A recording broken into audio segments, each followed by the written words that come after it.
Basic structure में मान लीजिए कि इस तरह की शेप है और सबसे बाहर वाले हिस्से पर हेयर प्रेजेंट होते हैं और उसके ऊपर एक हड्डी होती है, हड्डी के ऊपर फैट होती है और वहां भी हेयर प्रेजेंट होते हैं। तो ये जो बाहर वाली साइड होती है वो बाहरी लिप्स होते हैं। डिफरेंट डिफरेंट फीमेल में इनकी शेप अलग अलग हो सकता है, तो एक जैसी होना जरूरी नहीं है। दूसरा, इसी के अंदर एक पार्ट होता है जिन्हें हम अंदर वाले लिप्स कहते हैं। इस पिक्चर में जो पार्ट दिख रहा है इसे हम अंदर वाले लिप्स बोलते हैं। अब यहाँ पर फीमेल का बहुत सेंसिटिव हिस्सा होता है, वो है उसका हुंड। इसका जो हेड वाला हिस्सा होता है वो यहाँ पर छिपा होता है, इसको प्लिप बोलते हैं। अब इसके जस्ट नीचे एक ओपनिंग होती है जो पेशाब करने का एक छोटा सा होल होता है। अब इसके जस्ट नीचे एक होल होता है, इसके थ्रू बच्चे की डिलीवरी होती है और घपाघप भी यही से करते हैं।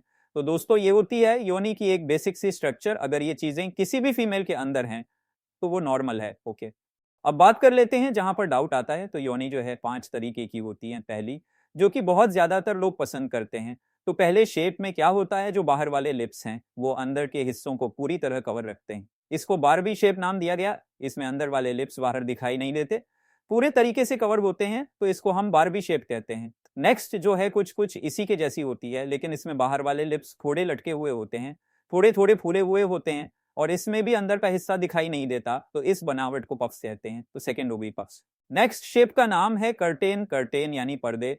तो इस शेप में जो अंदर वाले लिप्स होते हैं वो पूरी तरह विजिबल होते हैं, यानी दिखाई देते हैं।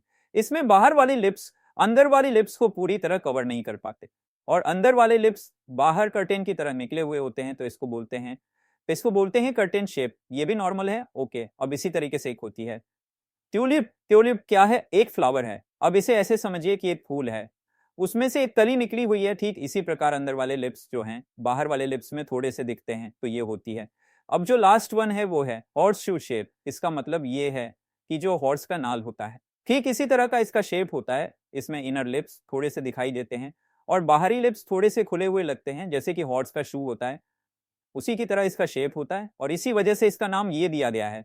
तो अब बात आती है कि कौन सी शेप नॉर्मल है, कौन सी नहीं। देखिए, जितनी भी शेप हैं वह सारी की सारी नॉर्मल हैं। अब पसंद नापसंद वह अलग अलग व्यक्तियों पर डिपेंड करता है, बट ज्यादातर देखा गया है कि जो शेप मेल सबसे ज्यादा पसंद करते हैं वो है बारबी शेप, जिसमें अंदर वाले लिप्स बाहर विजिबल नहीं होते। तो आशा करता हूं आपके समझ आ गया होगा और आज के बाद आप कंफ्यूज नहीं रहेंगे। तो जल्दी से वीडियो शेयर कर दीजिए जिसके पास आप कंफर्टेबल हैं शेयर करने के लिए, और वीडियो लाइक नहीं किया तो जल्दी से कर दीजिए और हमारे साथ बने रहने के लिए सब्सक्राइब करना ना भूलें। Okay, bye bye, take care.